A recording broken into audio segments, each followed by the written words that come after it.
भाजपनंतर आता शिंदे सेनेत छत्रपती संभाजीनगरमध्ये नाराजी पाहायला मिळते, कारण नाराज कार्यकर्त्यांनी शिरसाट यांच्या घराबाहेर ठिय्या मांडला। उमेदवारी न मिळाल्यानं सुनील सोनवणेंनी संजय शिरसाट यांच्या घरासमोर आंदोलन केलंय।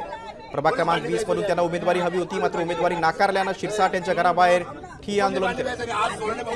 अरे आमच्या सारख्याचं कोण बघणार हो आम्हाला? आमचे पालक घरात बसले, आम्हाला भेटत नाही, आम्हाला कोण भेटणार? अहो कोण भेटणार आम्हाला? काय करायचं आता? आम्ही जीव द्यायचा काय? सगळ्यांनी जीव द्यायचा आता? अरे जो गद्दार म्हणून दे कालपर्यंत ते मग तुम्ही सारखे माणसं आपलं समोरचा जो उमेदवार भाजपकडून आयात केला उमेदवार, त्याचं सर्वे नंबर मध्ये एक नाव होतं का? तो इतक्या दिवसांपासून काम करतोय का? तो निष्ठावंत आहे का? तो 20 वर्षापासून आपल्या उठावात सोबत आला का? अरे तुम्ही भाजपमधून त्याला आणलं।